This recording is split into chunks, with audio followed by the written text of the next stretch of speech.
గురుగారు, శ్రీమద్ రామాయణం పారాయణం వల్ల ఎంతో శ్రేయస్సు కలుగుతుందని చెప్తారు. అయితే ఈ కాలంలో కూడా ఈ గ్రంథ పఠనం వల్ల అటువంటి ప్రయోజనం కలుగుతుందా? ఈ కాలంలోనే ప్రయోజనం కలుగుతుంది. ఎందుకు మహర్షి వాల్మీకి ఈ కావ్యాన్ని మనకు అందించాడు? ఇన్ని వేల సంవత్సరాలుగా ఈ కావ్యం ఇలా నిరంతరం ఒక స్రోతస్విని వలె ప్రయాణిస్తున్నది. యావత్ స్థాస్యంతి గిరయః సరితశ్చ మహీతలే తావద్ రామాయణ కథ లోకేషు ప్రచరిష్యతి అని ఎందుకన్నారు? ఆ కావ్యంలోనే ఎందుకు ఈ వాక్యం ఉన్నది అంటే, శ్రీరామాయణం వల్ల తెలుసుకోవలసిన, పాటించవలసిన, అనుసరించవలసిన అనేక పరిస్థితులు ఉన్నాయి. సీతారాముల చరిత్ర తెలిసిన వారు ఎవరూ కూడా విడాకులు తీసుకోరు. రామ, భరత, లక్ష్మణ, శత్రుఘ్నుల సోదరుల వృత్తాంతం తెలిసిన ఏ అన్నదమ్ములు కూడా కోర్టుకు వెళ్ళరు.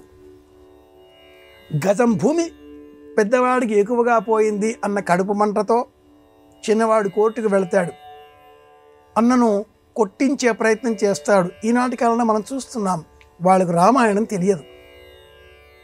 అన్నకు సంబంధించిన ఆ భూమి, రాజ్యం అన్న విడిచిపెట్టాడు తమ్ముడి కోసం, అడవులకు వెళ్ళాడు తమ్ముడి కోసం.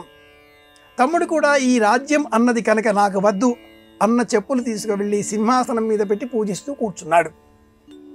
ఒక తమ్ముడు ఇరువురికి కాకపోతే నేను తీసుకుందామా అనే ఆలోచన లేకుండా అన్న వెంట వెళితే, మరి ఒక తమ్ముడు ఆ భరతుడైన రెండవ తమ్ముడు లేక రెండవ అన్నను సేవించాడు.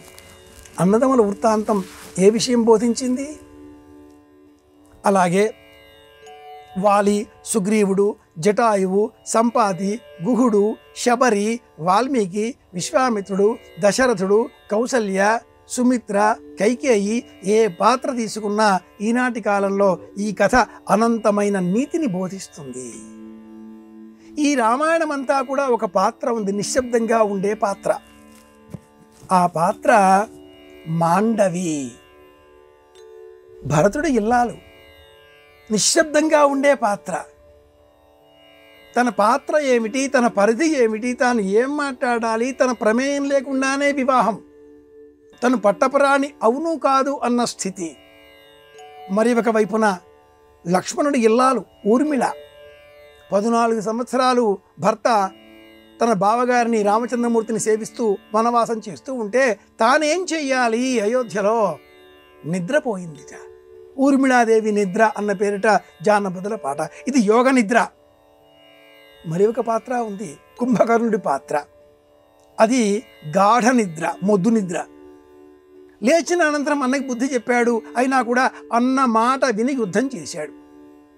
అన్న కోసమే యుద్ధంలో మరణించాడు.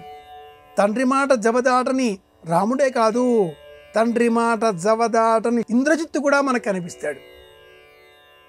అన్న కోసం అన్న మాట అన్నప్పుడు సుగ్రీవుడు వినిపిస్తాడు, విభీషణుడు కనిపిస్తాడు. శ్రీరామాయణం నేటి కాలంలో ప్రతి కుటుంబంలో ఉండేవారు తప్పనిసరిగా చదివి దేవుడు అని పూజించడం మానేయండి. ఆ పాత్ర తన ప్రవర్తన ద్వారా ఏం చెబుతుందో అది తెలుసుకుని మనం ఎలా ఉన్నాం, ఎలా ఉంటే కలకాలం ఉంటాం, మిగిలిపోయే విధంగా బ్రతుకుతున్నామా, మిగుల్చుకొని మింగే విధంగా బ్రతుకుతున్నామా? ఈ ఆలోచన ఈనాటి తరానికి అవసరం కనుక నేటి కాలానికి ప్రతి ఇంటిలో కూడా ఉండవలసిన గ్రంథం శ్రీరామాయణం. ప్రతి వ్యక్తి తెలుసుకోవలసిన కథ రామకథ.